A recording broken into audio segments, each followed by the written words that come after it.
Due to the nature of this program, listener aggression is advised. Hey, I'm Carla. I'm Heidi. And we're the Butcher Baby. This is Charlie Scene. Yo, what's up? This is AJ from Fire from the Gods. This is Rich Ward, the Duke of Metal from Fozzy.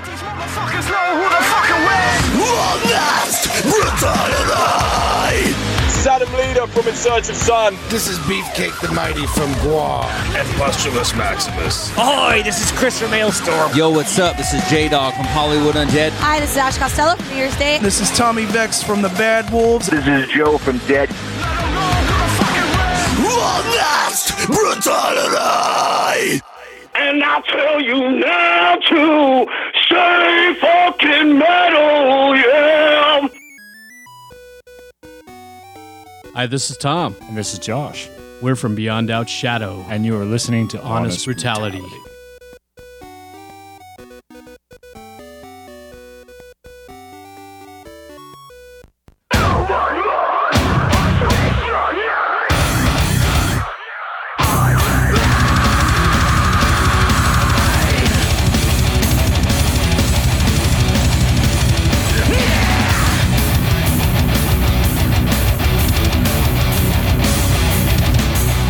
Hey everybody, welcome to Honest Brutality. This is the show that is all things rock, metal, and stuff that doesn't suck.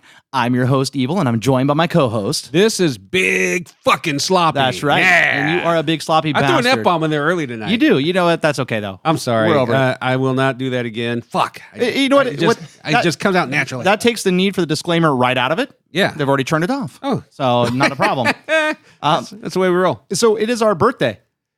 Our radio birthday and our podcast birthday. Yep. And you're 2 on the radio and 3 on the podcast. Right. Yeah. And what better way to celebrate than to have guests in Six Pak Studio with us face to face, smell their breath, a lot like tuna, and I'm getting a little bit of hot dog water. We have some special guests in the studio. Yeah, we have a couple of the guys from Beyond Doubt Shadow. We got Tom and Josh. What's going on, boys? What up? How's it going? All right, guys. So let's do it this way. Why don't you go ahead and introduce yourselves? We introduced you, but tell us who you are and what you do in the band, respectively.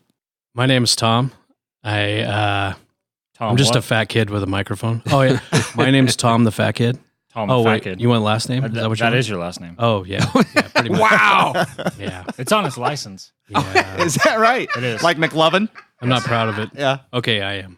I'm proud of it. I had to pay to get it. Own it, brother. Own it. Yeah. His middle name is Diabetes. He's good. Damn.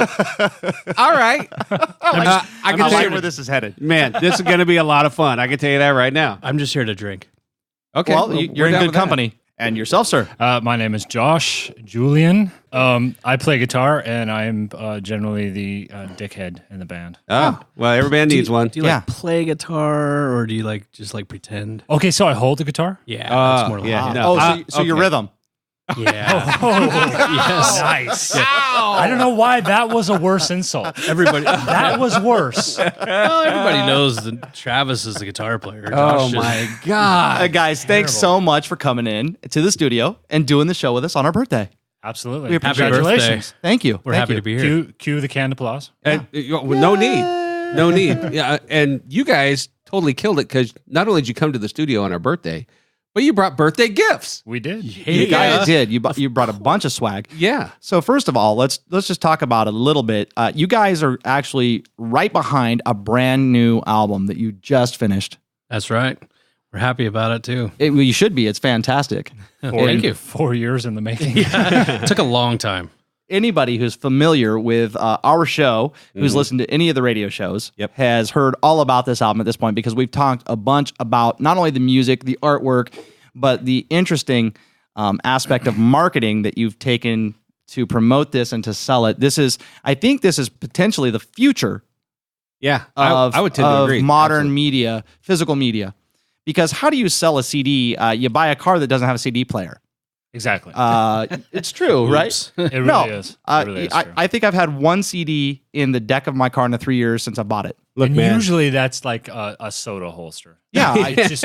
Well, it was because I didn't have any other. The band actually legitimately didn't have any streaming, any YouTube, anything, and I really wanted to check out the music to help them out. And I was like, well, I had to go out to my car to hear it because I don't have a CD player anywhere else. Anywhere else. Nowhere else. So let's talk a little bit about this. So the name of the album is The Murder Protocol. That's right. And we've got this really interesting artwork. You want to talk about the artwork for a second? Who did this and why? Actually, the artist that did the artwork was Dennis Willman. He made the skull, and it turned out really badass. The skeleton was exactly how we kind of envisioned it, what we wanted, and he nailed it. And then Josh just kind of did a pretty sick background, and so you're responsible for this. Well, Josh helped. On the side, among all of the other things that I've sort of like failed briefly at in my life, I've also dabbled in Photoshop and graphic design and stuff like that. So, but I was really adamant about not doing the art for our own album this time around. Right. So I've done t-shirt designs and album art for so many bands throughout the years, and people are constantly hitting me up. And with the production of it and everything, to me, it was just kind of like, it's too much. I want someone else to help. So we hired this guy as somebody that Tom knows from high school. He's actually a comic book illustrator. Huh. Yeah, he does a lot of stuff, a lot of movie. He has a character online called Ginger Stein, which is super popular. Huh. And this is somebody you went to high school with? Yeah. Mm-hmm. See, I don't know if I'm more amazed by the character or the fact that you actually went to high school. Yeah. I graduated too. I have an associate's degree. I'll just shut up right now. Oh, there you go.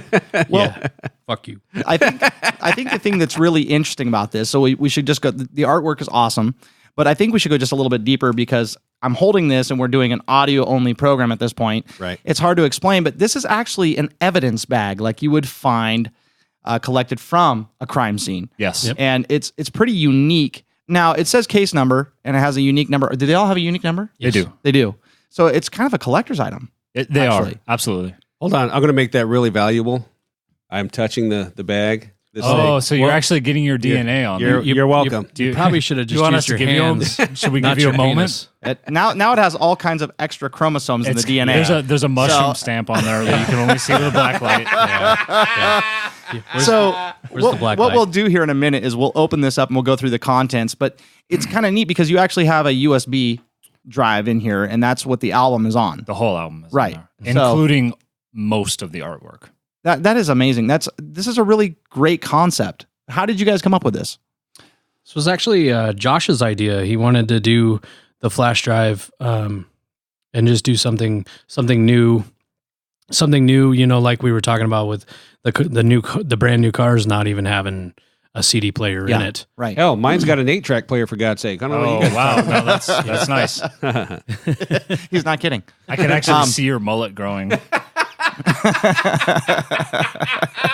Anyway, okay, no. So we're sort of wrapping up the album, and after 4 years, and we're getting down to the nitty gritty and getting the vocals wrapped up, and I'm starting to get into the mixes and stuff, and I'm thinking to myself like, well, shit, what are we gonna do with the graphics and with the packaging?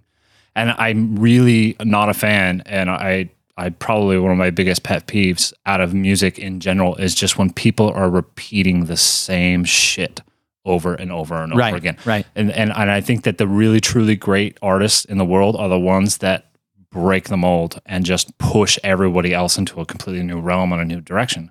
And so I always try to do that. I don't know if we do it or if we're just failing miserably, but that's the way I see it. That's the way I focus on it. So I'm sitting here racking my brain, like, what are we going to do? What's going to be different? What's going to be unique? Yeah. And flash drives. People trade music on flash drives now. That's just the way it's done. And nobody listens It's to not music. uncommon to have one in your pocket. Exactly. For whatever reason. And for my work, my personal work, I mean, most of the people that I have on staff carry flash drives on their person, and that's just how they trade files. And I thought, well, why not do that as an actual album? Right. So you go online and just a quick little search, you'll find all kinds of printed flash drives and different customizable advertisement things. I think this is kind of brilliant, actually.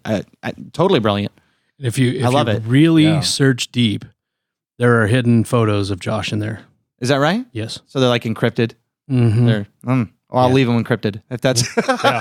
I'm a little scared. No, it's tasty. I'm not going to tell. It was a very tasteful photo shoot. It is. I'm Looks just like an oil hoping. painting. I just hope you're wearing clothes in it. That's all Well, I'm worried about. we're kind of working our way. Yeah, it's clothes. Define clothes. But it's a sexy lacy number. It's good. It looks nice. Yeah. It's really nice. It looks okay. So if you take, I have the beholder, my friend. If you take 4 or 5 slices of bologna and just keep folding it over and over and over again. Wait, it was your And photo then or take Tom's? take a bite out of it. Nice. Yeah. Okay, that was good. So I know Was that a fat joke? Fuck you. we're kind of working backwards. I know we're kind of doing My that, bad. but I've been very taken with this and really wanted to talk to you guys about this for a while. So you said it took you 4 years. 4 years to put this together. How long have you been in band? This is lucky number Wrong 11 side. years. Yeah, Yeah, is it 11 It's years. 11 years. 11 years. We Josh and I are the only original members in the band. Actually, one of the other members was Eric. He actually plays for God Van Dam here in Reading too. Oh yeah, Very true. yeah. Those guys have been all over the place around here. Yeah. Eric was another original member that bowed out a few years ago. Real quick, I think we should probably interject that this is actually another special thing about you guys not only being here in the studio with us, but that you are local artists. We do work with artists all over the world, and we've recently been trying really hard to help promote the local scene and get it moving and work with the artists that are right next to us. We kind of wanted to establish our footprint first, work our way backwards, so to speak.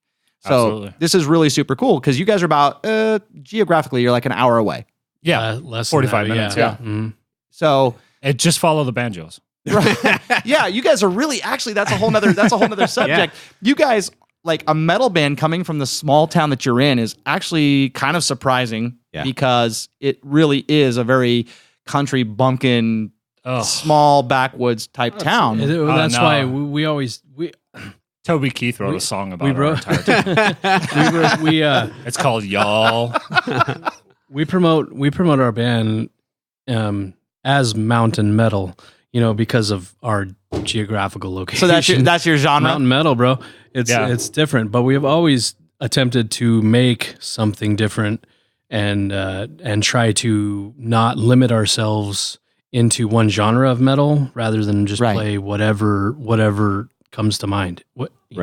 Doesn't matter. Doesn't have to be the super heaviest. I was fortunate enough to go catch you guys at your album release show in Dunsmuir. Yeah, we were actually stoked to have you there. Oh, let me tell you, the pleasure was mine by far because when I showed up, I didn't know what to think because I knew I was going to Dunsmuir. And Dunsmuir, let's be honest, it's a wide spot in the road as you're driving down the highway. And you drive down that main road, if you blink, you're going to miss it. As are most towns in that area. Yeah, they really are. Yeah. But here's what I was blown away by. It wasn't just that you guys were there. I want to say you had 2 other bands with you that night. God Van Dam being one of them. We did. Hell yeah. And who was the other band? Disembolic from Mount Shasta. Disembolic, yes.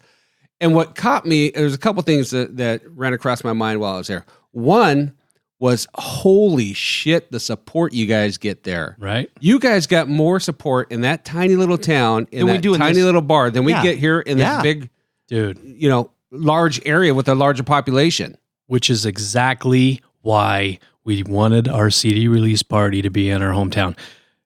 We get more support in Dunsmuir than we get in almost anywhere we play. Until recently at the Redwood Metalfest. Just got to throw that in there. Dude, that was awesome. Very That was true. awesome. Shameless shout out, by the way. That was Nothing shameless about it. But I'm just saying, like you had, I mean, what 20-something bands at that show, right? Yeah. This was 3 bands in a town of Dunsmuir with 1,400 people. Well, and we you have packed to- that place. That place was packed. You have to understand, these people drive quite a long ways to get to that venue. I mean, these towns are spread out. Well, I mean, Big Sloppy made the drive. Yeah, you did. Damn right I did. Right. And we're really proud of Big Sloppy for he's really been the champion for Honest Brutality as far as getting out and supporting the local bands. It's kind of been his mission, and I'm 110% behind him. It's, So the other thing I wanted to touch on was, and this what really blows me away. Yes, touch me. Well, I'll save that for after the show, buddy. Oh, You don't have a song called Blue Balls for nothing. I'm just saying. And we'll get to that in a minute. But varicose veins, varicose veins. being in that bar, and I'm listening to the music and the quality of the bands you have there, and I'm talking about the musicianship.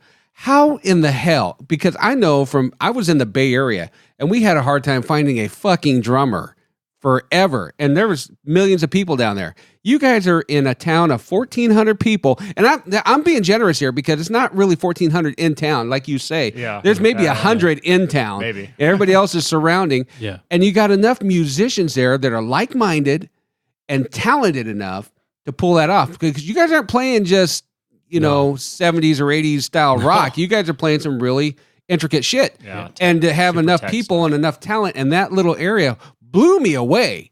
And I stood back. I'm getting chills thinking about it. I sat back in that bar a little bit that night, and I'm just watching the crowd. And you're right. That town supports the living shit out of you guys. Yeah, dude. They were fucking there to rage. Yeah. And Tom was kicking everybody's ass we'll talk about that later too, but but I'm standing back and I'm watching this, and just the feel, the vibe, the scene you guys have there. You're fortunate to have that. I hope you guys understand that. Oh no, we totally get it. We totally get it, and we appreciate the hell out of it. Yeah, we've played in the 11 years that we've been in this band, and all the places we've played in Sacramento, and we played in Portland, and we played a handful of cities in Oregon, and all in through Southern California. And it's sparse, it's sporadic, and it's jaded. And the thing that I hate the most about the music it is, industry in general right now. Totally. Yeah. I get you. But for the local scene, for the local guys, like I'm just not a fan of showing up to a gig, and the only people that are there to support the bands that they're actually writing with, because their mom dropped them off there. Don't get me going. And they all just kind of stand there with their arms crossed like this, and just waiting for you to get done with your set so they can watch their buddy play. It's not that way up there. No, it's not that way for us at all. And we worked hard for that scene. And there are a lot of people up there who have been lifers long before we started. And this was way before us, and we just kind of had been continuing it on, and there's a lot of really amazing acts and a lot of really good talent. Chalk it off to drugs, chalk it off to having nothing else to do. But we got a lot of people up there, and there's a lot of good music and good bands. Yeah, and it shows. It shows. Yeah. I was really excited to be there. So 11 years. Mm-hmm.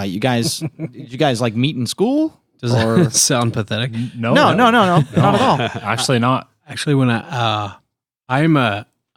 we're both gonna be 38 here next month in October. Kids, young guys. When we met when we were both 23 years old. 23 years old. I started. Josh was already there, but I started work at the dinner train in McLeod. Oh. The dinner train in McLeod. Hell yeah. Josh had already been a cook there, chef, whatever, by that fucking time. rest-rant band. I knew it. I knew it. I showed up.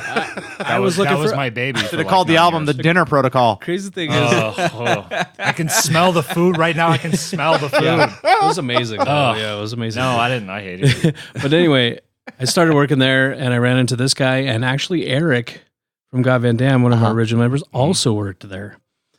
I met these guys then when we were 23, and then we started hanging out, and they're like, man, I got this band. They had this band. It was like, was it Sigma? I've had a dozen bands. I don't know who hasn't, right? Yeah, Chaz was it? Yeah, it was like they had this band, and then they were like in the midst of doing some things, and then they asked me, or I got interested, and I'm like, man, I could sing pretty good, but I can't really scream or anything, but we ended up just starting a band. I couldn't even scream at the time or do anything.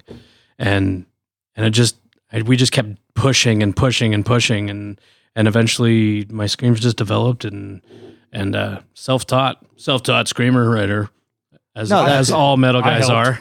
I helped. Yeah. Josh helped. Well, so, he sucked my dick. I'm just trying to wow. Yeah. Caught me off guard. I screamed. Yeah.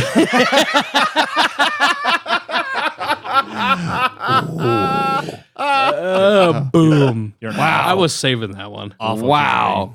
I love Damn. it. They're honest brutality regulars. No kidding. So I'm just trying, for the listening audience, we're trying to kind of build a biography here. I mean, we've done this for a lot of bands where they don't have an EPK or any sort of a media presence prior to hanging out with us stupid fuckers over here. So this is kind of the idea. So 11 years ago, you guys meet in a restaurant, you form this band, you get it together. You guys are the two original members. Yeah. How many efforts is this, recorded efforts, this new album? That's gonna make our second major recording effort. Yeah, and so you have to understand we've been a live band. Yeah, I mean, we've literally been a live band. Okay, so recording has been the bane of the band's existence. Okay, and I say that because every time we've gotten sort of a little bit of a momentum and kind of started to steamroll our fan base, and you know, people are like trying to book you for gigs and stuff, and things are starting to get tight and sound good. The next logical step is, okay, well, you need something to sell. You can't just sell bullshit T-shirts for $10. Yeah, I guess it depends on where you want to go with what you're doing. Right. Yeah. Well, most of the people that we talked to early on in our career was like, well, if you don't have anything recorded, if not, you know, people love the music live, but they forget the song after half an hour of drinking a couple of beers when you're done with your set. Valid point. Right. So if you got something to sell to them, throw a CD at them or a tape or whatever, right? And that way they can show it to their friends later on. It's mass distribution, right? Or in today's world, something they can steal. Very good. Yeah. Take off a dead hooker. Yeah, I get it. No, I get it. Yeah. But so we were told that. So Eric again, Eric Piltz, the guitar player and the songwriter for God Van Dam. Him and I went to high school together. Uh-huh. So we were in high school, and we were both just crazy music fiends. I remember in the early days of the internet when computers only had 1 gig hard drives, and that was amazing. Right. And AOL. The very, very early days of 56K dial-up, baby. Yeah, that dial-up noise. I want to use that in a song. That would be brilliant, right? You probably just gave away a great idea. Oh, I know. I do that a lot. So we were hardcore into the music thing, and he went off to college and actually got his degree in media arts and audio recording, and I kind of just took the freeform approach to it. And like everybody else that ever starts in music, you plug your guitar into a recording device and you stomp on your little Metal Zone Boss pedal. Oh my God. And you start hammering away at it, and you listen to playback, and you're just dreaming of having that Metallica or Megadeth tone, and it just comes out sounding like Fizz. And so for me, it was like, okay, this is garbage. Why? You know, I had to figure it out why. And over the years, it was just trial and error. So you are actually the band's engineer and producer and all that. Many nights, long nights. That explains why you're the rhythm guitarist then, because you're busy. You're busy. Man, it hurts. He's the band's asshole. Hurts. I'm busting your balls. You know this. Yeah. Trust me. I'm not the talent here. I'm the producer. No, that's where the real talent is. Well, thank you. But, oh my God! Here we go. Oh, Here we go. Right? Tom, are we going to sit here and take this bullshit? Good Lord! Oh, fat guys unite! Listen, listen. Everybody cheers for the puppet, but the guy pulling the strings is in charge. Oh, look at this! Yeah. But who goes to the show and just watches the guitar player? Well, okay, let's talk about that real quick. Actually, great segue. Actually, I used to. That was my thing. One of the funny things about Big Randy Rhoads fan, man. Our relationship with you guys is, I think the first time that I was actually exposed to you was when we had a submission. Right. Yeah, we got a copy of Blue Balls and Father's Right Hand. Oh, okay. Yeah. I think it was actually a submission. Yeah, wasn't it? To be on the radio. Yeah, Yeah. they sent us something. We Okay. have. I have Was that the you? original. Did That you was send me. that? Yeah. Well, dude, I'm always. It was like, probably a I rough mix see- too. Because I keep telling him, don't send out my rough mixes. Well, and we started looking for bands to do some of the live stuff that we've put together, some of the concerts that we've put on and festivals. And we found out that you guys, we go to most of the local shows if we can make it. If we can be there, someone from our camp is there. And I was personally there with Big Sloppy, and I think the whole crew was there that night. I remember. That was By the Anderson. way, I gotta give you guys massive kudos for that, because a lot of people don't do that. Well, thank you. They want to be on-air personalities, and they want to say that they're about the music and they're about the scene, but they don't actually put in the legwork. Yeah, you have to submerge I was yourself really in super it. impressed by you guys, and when you showed up to our release party, and when you guys were there at that other gig that we did, the one you're talking about right now. After walking a mile in her shoes. That's true. They I were. was that same night. Yeah, I remember that. We do charity too. We Yeah. do. We did. actually believe in that stuff. It was amazing. No, High it's- heels. Who wore the high awesome. heels? So kudos to you That's guys. actually the guys that are out there waiting in the wing to do the round table. But yeah. Nice. You mean the guys outside? You guys?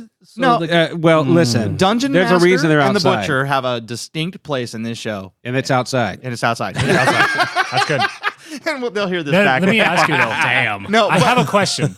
Go ahead. With this heat, how often do you have to put water in their dish? Oops. All the time. But where I was headed with this was we came out to see you guys live. Okay. Because we wanted to, we wanted to make sure, we try to make sure that if we're going to promote a live show and put a band on the stage, that they're not sight unseen. That we actually know that they're going to be entertainers. Mm-hmm. You can be fantastic musicians in a recorded session and suck it live.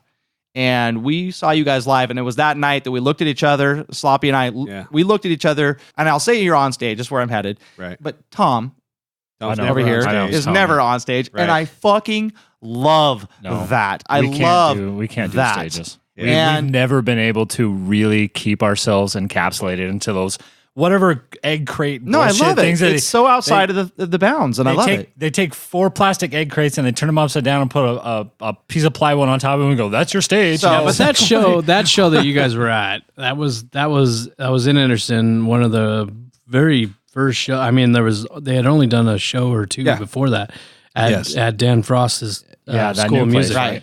Right. But the stage is not a joke. That's a good legit stage. Yeah. That's a legit stage. Well, Dan's a veteran. Dan Frost, by the way, a plug for Dan. Frost School of Music. Dude, it's amazing. He is an old associate of mine. We played music together for a lot of years. We're veterans. We actually fucked up a record contract together. Another story. Good. Yeah. We totally fucked off Sony. Nice. Anyway, the thing about it, though, was that we were there. We saw you guys live. And it was a distinct, unique experience. And that's what I wanted to get to in this next part of this conversation was the live aspect of what you do. What made you is that just an evolution of how you felt and what you decided to do? Because now I've seen you a few times and you have a style.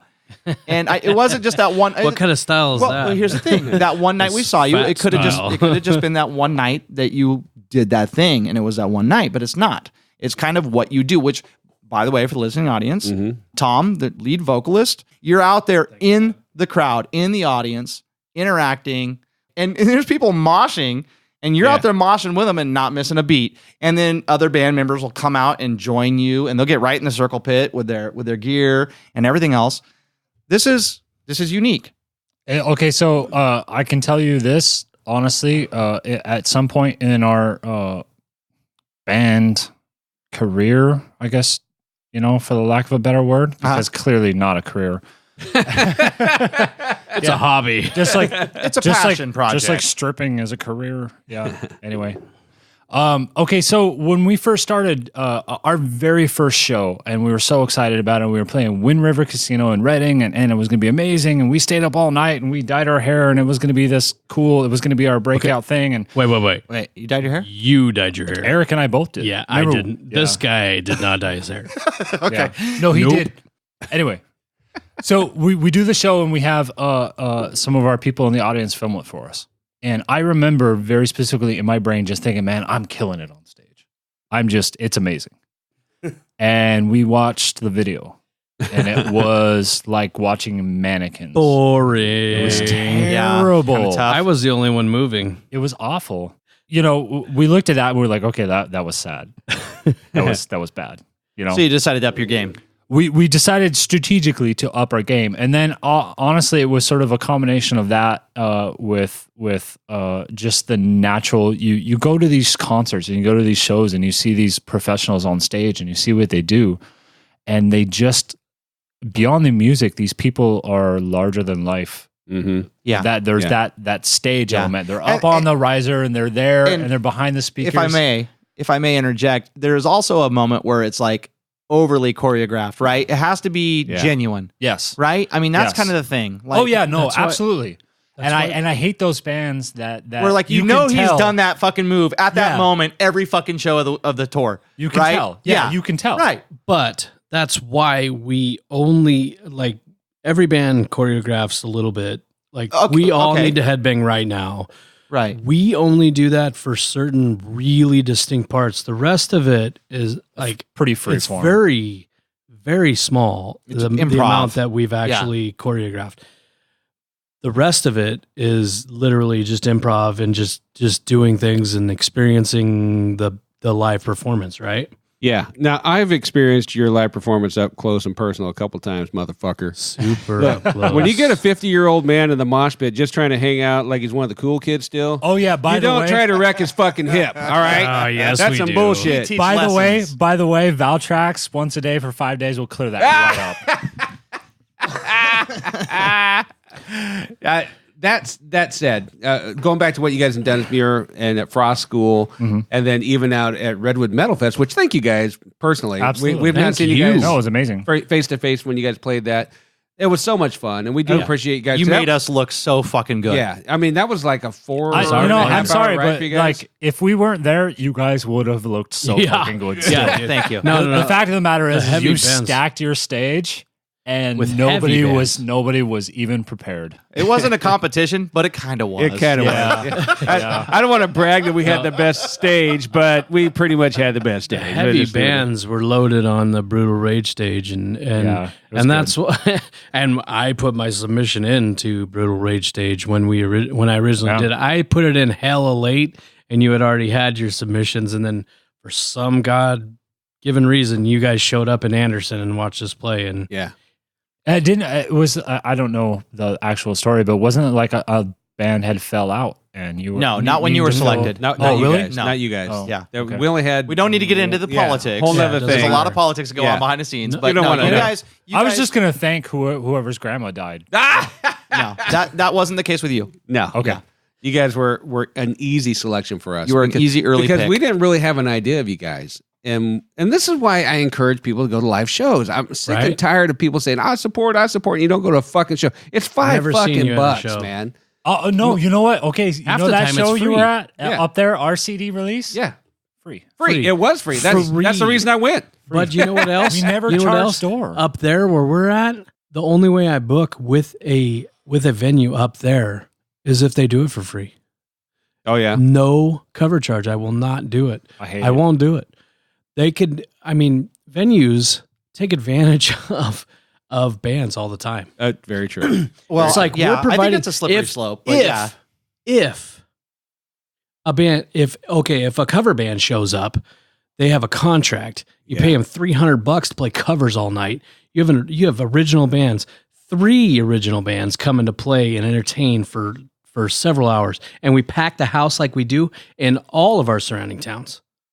Right. All of our surrounding towns. I think it's about Mount to me, Shasta, and Weed, I think you make a point. McLeod. I think it's about clout.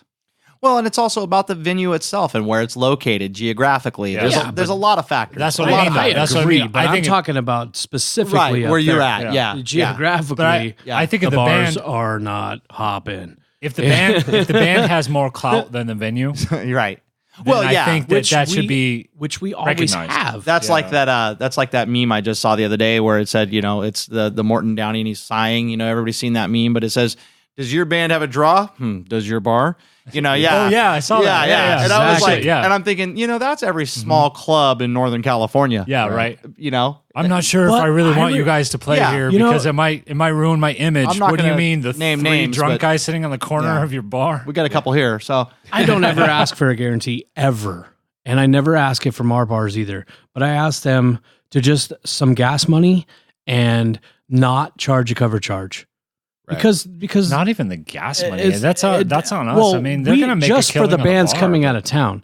Yeah. Just for the bands coming out of town. Sure, We're right there. It's not like Yeah. we you need to guys go get anywhere. it. You get it that But you're down building a scene, and you guys are going to be one of the cornerstones of the scene that we're building here in Northern California. Which there is a resurgence. We are seeing it. It is happening, and it's fucking awesome to be a part of that. It really and is. to be on actually. the edge of that Yeah. again.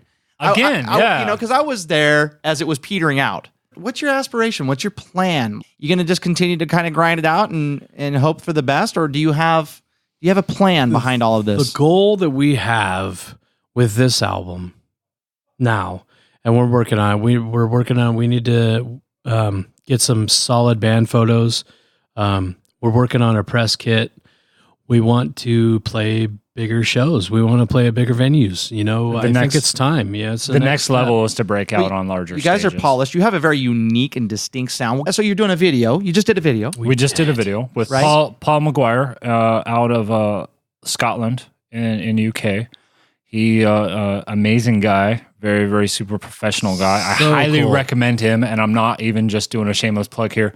He was amazingly cool. We were so unprepared, and that man polished a turd. I mean, he really did. He dealt with our shit. Yeah. It was short. It was last minute. It was super fast. We put it together quickly. And he put up with us, and I felt like we got some really good shots for what we had to deal with, and what he was had to deal actually with. super excited about it. Yeah, I thought he was going pumped. to come in. It Just looked like shaking you guys his had head. a blast. Dude, I mean, following you on your social media. We kind of always do. Yeah. I actually left the contacts in. It's for a slow motion the whole train day. wreck, basically. It was so going fun. on with us. I had white contacts, and Let's, I left them in all day. Let's talk face paint, boys. That was okay. So we've first seen the and foremost, picture. Disclaimer: Tom, I'm off. totally Tom's idea. This was all Tom's idea. Okay, the crazy thing is, Josh had this idea, which was a great idea, to do it in a complete burn area down here in Reading, After right? all the fires. That's most of Reading right now. We drove around, And not hard to find. and it wasn't hard to find a burn area, but it was hard to find a burn area where we could actually set up and play. Oh yeah, And it was that hard we were to allowed find- to play. And it was hard to find landowners that were willing to allow us. We tried. What are they doing with it? We attempted. Well, it wasn't they were that. doing. You think of it like a metalhead. You got to think of it as a person that just had their fucking property right. burned down. Well, okay. They were not Right. very cooperative. So when it it's, came. yeah, I get it. Trust me. I'm Well, being a little insensitive, but I'm also making some jokes. You do have to understand Oh, that yeah, their meth lab just exploded. Yeah. So. and FEMA can be dicks. Yes. So yeah, we actually talked about the same thing because we actually discussed going out. We're due to do our next promotional photo shoots. Okay, yeah. Camera Rebel is like, dude, there's all this really cool stuff around here that's been burned up. Let's go do it. And we kind of talked about, we're like, it kind of feels like we're exactly that. Like, Invading like a little someone's insensitive. space, Yeah. right? We had, Yes. we really did have that initial thought. It was like, oh man, that would be an amazing backdrop. And then it was like, okay, the second thought was, it's kind of insensitive. And then it was like, okay, but for the sake of the art and for the sake of the shot and how amazing it would be, let's push past that insensitivity. So we ended up with face paint. Okay, so we were lucky. We got super lucky because we actually found a girl that lives down the street from me in Dunsmuir, Carly DeVault. She just started over the last couple of years painting herself. I literally had to find someone in 2 days, and we wanted 2 artists because there's 5 guys to paint. I find one artist. I find Carly DeVault. She's in Dunsmuir. She's going to do it. She's going to donate her time and not charge us anything to do it. Awesome. I saw the art she did. She did amazing on herself. So if she could do it on herself, right, I'm totally confident that she could do it on us, right? So then I get online and I'm just like, we need a second artist. I start messaging people. I can't find anything. And I'm like, because I'm starting freaking out. I'm like, Josh, I don't know if this is going to work out. I found this was Enchanted Designs right here in Reading. She does face paint mostly for children's events. She came from Reading and she showed up at 7:30 in the morning and started painting our faces with Carly. And we had 2 artists, blew through it, did an amazing job, and our art turned out badass. And our video, So, I am That's praying. super cool. Yeah, so we went. turn out We had a couple of different ideas and different themes. Okay, so again, it all comes back to this whole thing. Like, I really hate anything that happens to be the same. If it looks like everybody else's video, I don't want any part of it. I really don't. It bugs the shit out of me. It was a nightmare dealing with this asshole. I am a prick. I can be a prick. I can be a prick. I can't imagine that. To me, No, he is a prick. we're trying to hash out this video idea, and people are like, "Oh, let's do it in a train car. Let's go to a graffitied wall." And it's just like, you know what? No, that's played out. Let's do it on top of a building. Yeah, exactly. Yeah. exactly. Yeah, Or I in don't the wanna be- desert. no, yeah, nobody wants or the other. Yeah, actually, that was suggested as well, and it was just kind of like, okay, and so we had the burn idea, and we vetted that out, and it just wasn't going to pan out, and the time was kind of crunching, and it wasn't going to work. We had a couple other things, and they all fell through, and it was just kind of, like, shit, what do we do? And then so Tom had got in contact with his neighbors just a couple of houses down from us. And Dunsmuir's got a lot of really old, kind of cool looking homes, almost Victorian. I mean, not quite, but they've got some years behind them. Sure. And these people that own this house, they've been, for however many years, they've been setting up a little haunted house thing in their basement and letting the kids run through and everything. And they don't charge. They just do it just for fun, just for kicks. You know, really nice, super nice people. And one year they decided, just out of pure laziness, they were going to leave it up. And so like they the Christmas just lights, right? The year-round Christmas lights, like I do. Yeah, like the fire hazard of a Christmas tree that people leave in the corner of their house. Right. And then they just kind of started adding to it, and then over the years, it transformed itself from a cheesy little. Well, you don't need fake cobwebs. No, and I'm telling you, there was plenty of the real ones in there. It really started to convert itself from a cheesy little haunted house to like a legit Rob Zombie kind of like horror scene down there.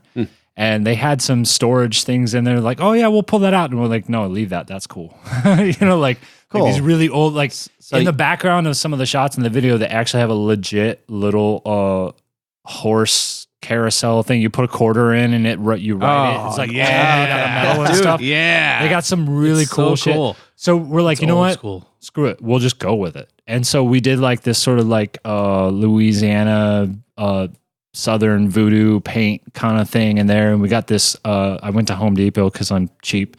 And I got this vintage sort of like light bulb. And we hung a singular light bulb in a dark room. And we did the entire video. It's kind of like this really creepy Rob Zombie, that's old, cool, vintagey kind of thing. By the time this airs, this video, I don't know, when do you plan on releasing the video? You know, we really don't know. It's really up to Paul. It's up to his schedule. Okay. Actually, this was Paul's idea. He thought we should do a Halloween release. Okay. And I thought that was awesome. We should beat you to publication. But so are you, what song are you privy to release? Okay, so the song that you did? I know what it's not. We went okay, so as per many people's recommendations, yours included. Yep. We sort of just weighed all the options and given the theme that we were sort of semi-forced into, we decided that the best song would be Invoke the Ire. Okay, that makes sense. And so because of the speed of the song and because of the aggression and actually just sort of the general subject matter and our thought was, okay, let's do this really cool vintagey thing, but Powell was like, man, I'm going to get some really fast shots and it's going to be manic and move around a lot. And we're like, yeah, okay, this is the song. So that was sort of just what we went with. Also, just because most of the other songs we have run longer than 4.5, 5 minutes. Right. And we don't want to bore the hell out of, the mosquito brain people that are out there in the world. Well, let's dive into that for just a second. Let's talk about your guys' style. Okay. I mean, it sucks. Not your clothing style. Oh, shit. You guys have a very unique take we do. On modern, I don't know what I would almost call what you do groove metal, not to put you in a pigeonhole. No, but just because it kind of okay, but most of the people in the band are actually huge Pantera fans, so thank you for that. It kind of fits. Well, really, there it is. Somebody brought up Pantera. How far are we in here? How far are we in? Every interview we have, Pantera comes up. Really, every single one. And for good reason, Josh obviously. But every single interview we do. Thanks for not being like everybody else, man. You're welcome. Just like you were. Super original, Josh. Right what you're looking for. We've actually been discussing doing like a podumentary on Pantera, just because that is such an iconic band. Yeah, I could give you a whole show just on my thoughts on that. So process. anyway, I digress. So okay. This is kind of just my take would be groove ahead. metal would be the easiest way to explain it up front, but then you have to add in the aspects of, well, it's technical and it's progressive and it is very distinct in a lot of ways vocally. So where'd that come from? Yeah, I don't know. Good answer. I don't know. These guys. You don't ever think about the way you sing or how to describe it? I literally don't. The way I've always presented our music to people is like the best way we could describe ourselves is progressive metal. Because it is progressive. We're always progressing. It's always different. Yeah. I mean, if you could have heard us 5 years ago, 10 years ago, you would not even recognize the same band. Vocally, I've grown leaps and bounds, and even as a band, like our music today is way. Oh no, musically, don't get me wrong. I'm not compared to what I'm not pinning it all on you. I'm just kind of pointing you out because you're here. Okay, you know. yeah. That's Plus, I'm the by the biggest. Plus, I'm the biggest thing in the room, Yes, right? you are. Yeah. Oh, okay. Weird, strange. It's like a narwhal without the horn. Oh, wow. Damn. I'm just gonna fucking drink. Anybody got a shot? Yeah, I was gonna say Shots. we've been drinking the whole time. Shots. I was gonna say my beer has a hole in it You need one? on the top. I got the fridge right here. Yeah, beer's good. Beer's good. You know, yeah. So, wow. music, vocally, I've worked really hard to sound like Tom. That's the best way I could say. Yeah, right. I'm trying to sound like myself. Answer. No, seriously, because every singer, gets told like, "Hey, man, you sound like Phil but I from can't- Pantera." I can't really say that about you. You sound like you. That's for sure. Which is my favorite thing about it. That is what I wanted. I've always wanted to be my own sound, and I love getting these compliments and saying that I sound like these other people, and it's awesome. But I wanted my own sound from the beginning. Yeah, it stands out. For instance, the first time we heard you did Blue Balls, okay, and that starts out. I don't like those. None of us do. What you introduce that the same way every time. How do you introduce that song? Yeah. Oh God. Yeah, I knew this was gonna come up tonight because of course it's Big Sloppy's favorite song. It's kind of creepy to me. Yeah, right. I live it. So, my line is this song is about women who start the lawnmower but never mow the fucking lawn. Yeah, perfect. So Blue Balls. So we're witnessing you do the song, super guttural, but you hit like 5 different ranges of vocal style in that song alone. Blue Balls actually is my favorite mixed song on the album, which is also our most misogynistic song that we have. Oh yeah. Disclaimer. It's just a fantasy. Or no. You know what? No, I'll be straight up, dude. My wife knows this song's about her, so she's cool with it. It's actually, she always goes, "This song's about me." refreshing to not have a band that's completely worried about being politically correct for a change in the metal scene, especially because that's kind of how we got our whole genre of metal, right? It was all about being anti-establishment. All of a sudden, everybody's worried about everybody's fucking feelings. I read an article about that a little while ago about like where did the balls go in rock and roll? Yeah, it was like rock and roll. It was like artists they used to throw fucking TVs out windows. Exactly. Yeah. Like, what happened? Yeah. Right. Everybody's worried about politically correctness. Your guys' style. Again, I want to come back around. I want to go back over to you, Josh, all right. and get your take on what you think on your style. Our style. Yeah, how would you describe it to somebody who's never heard it? I can actually be very concise on this. Okay, let's do it. And that is when we first started this band, and we've had a couple of member changes, but the concept has always been the same, which is let's not ever do the same thing. Let's always change. Let's always progress. Let's always push the boundaries, and let's just break molds in general. And so we do a lot of stuff. We do some tech stuff. We do some old school things. We do some thrash things. Tom's vocal range lends itself very well to our style. Yeah. We throw some songs at him structurally that are a fucking nightmare. And how he writes around these songs, it blows me away.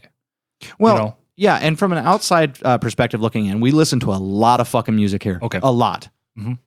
I dare say I scour through over 300 bands per week. Thank you. Looking for music. And and I'm the guy who unfortunately sometimes has to poo-poo stuff that other people like here at the table. Yes. But your guys' stuff, what I found interesting is it's a little bit like coffee or beer.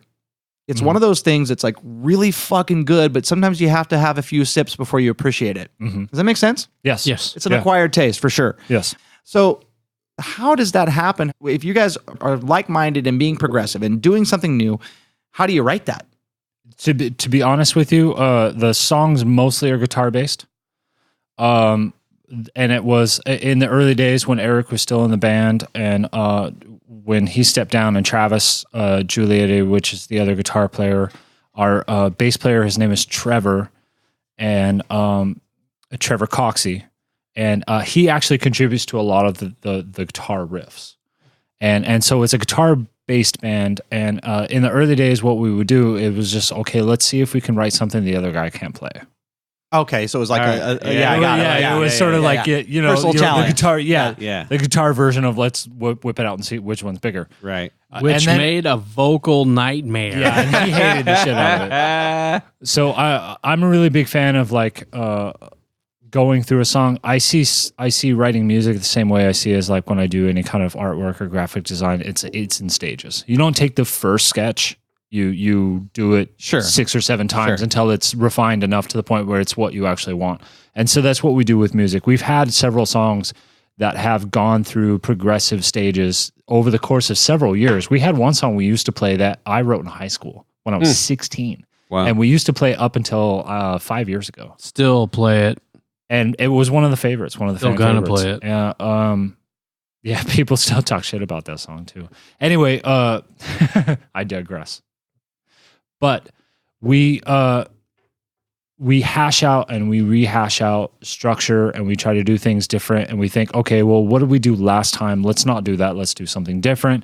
And then also one of the big things that we really like is sort of like diving uniquely into harmonies with guitars. I hate when a bass just follows guitar. Yeah, bugs the shit out of me. So some like counter melodies, things of that nature. Yeah, so there's if you actually dive into those songs a little deeper, you'll notice that most of the bass lines walk circles around the guitars. Yeah, in very strategic parts. And in some of the new stuff we're writing, I'm actually trying to make it where the bass sort of takes a lead role and the guitars play a supporting role, just because I think it's an interesting thing to explore. Absolutely. No, we don't hear enough of that. Yeah, we talked to Sons of Texas recently about their latest album, and they mentioned that they wanted to make sure that the bass actually stood out because a lot of the musicians nowadays are incredible, and I think they get buried a lot of time, and you don't really get the acknowledgement that they deserve. It's terrible because you got all these guitar players that are really amazing and their chops are up, and you know, and look at all the different arpeggios I can play, and it's like, okay, yeah, that's great, but what is the rest of the guys in the bands doing? You know, they're all playing bar chords, and we've played with bands like that before in the past, and you got these guys that are like double tapping on their fretboard and they're doing all these amazing solos and sweeps and stuff, but the band is playing these basic 4/4 progressions behind him, and it's just like, Joe Satriani already exists. We don't need another version of him. And so we don't actually do a lot of soloing in our music because of that, because it's like, okay, why do we need one guy who's a soloist and one guy who's a rhythm when we can just both kind of like screw around and do something that sounds cool? And, that's awesome.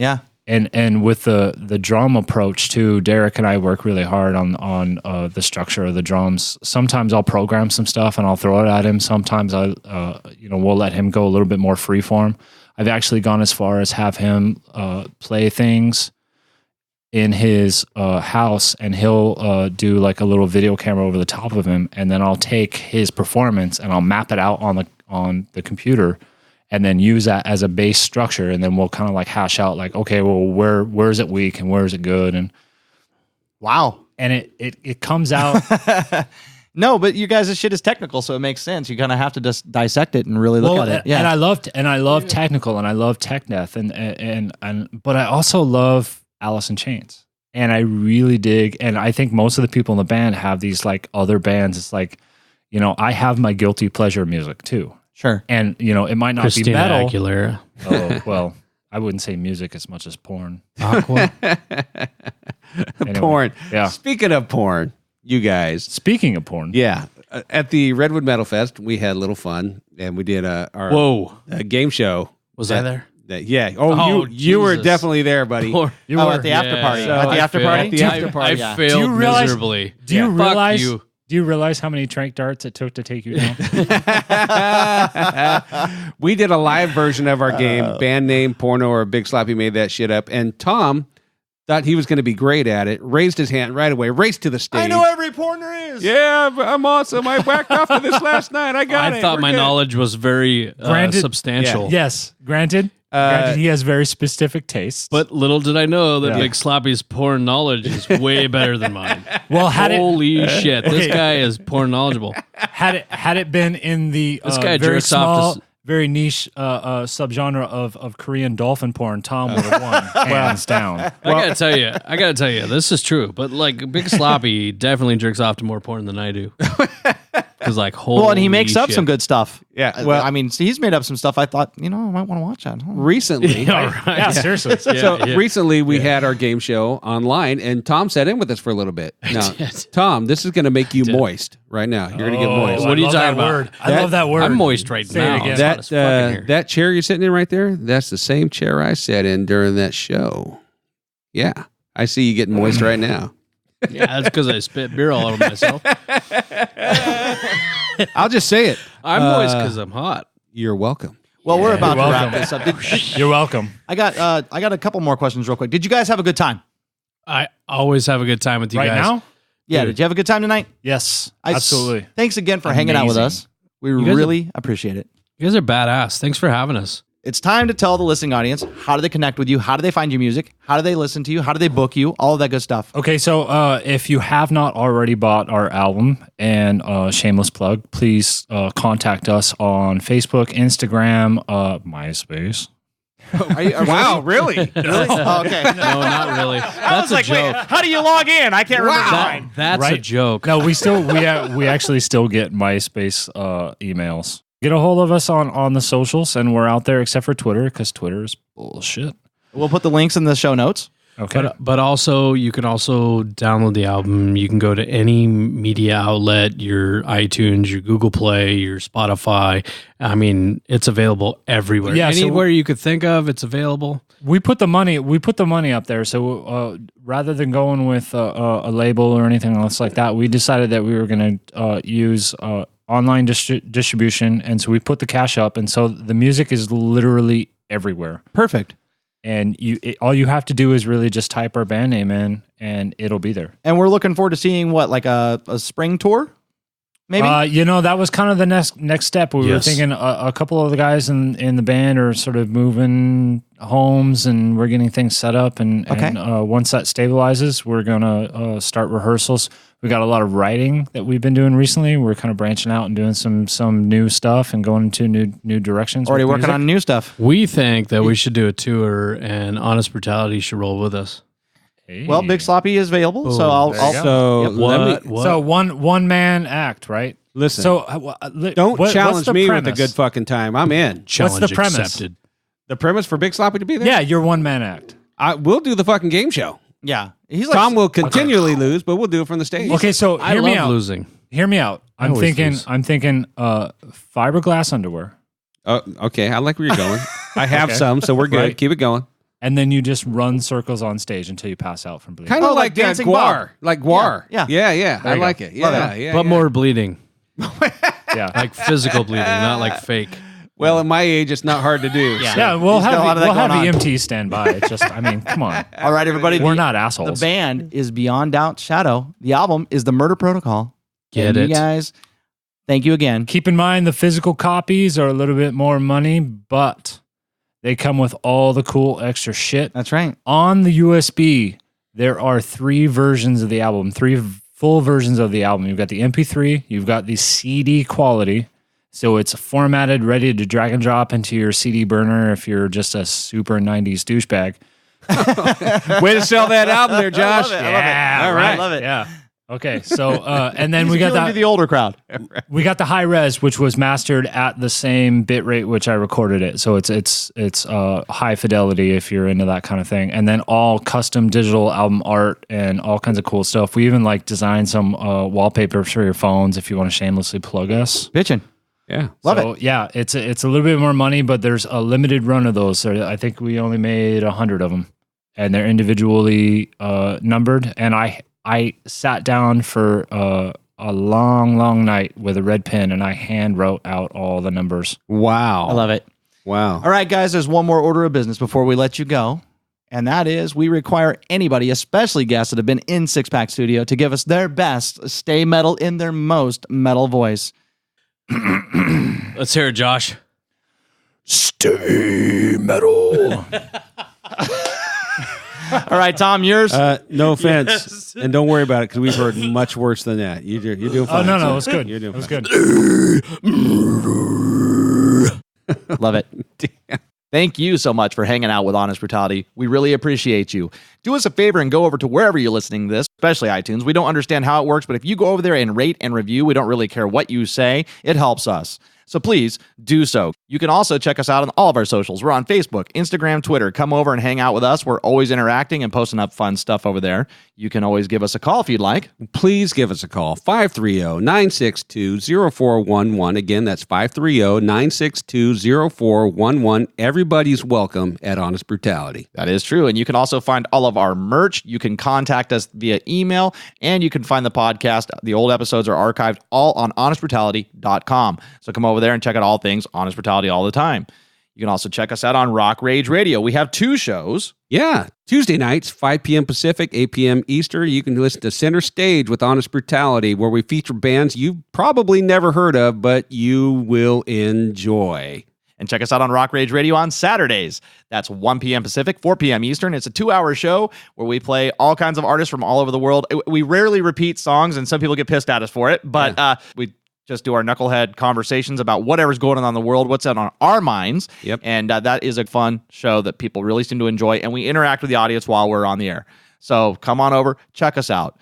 Thanks again, everybody. Be good people. Take care of one another. And most importantly, Six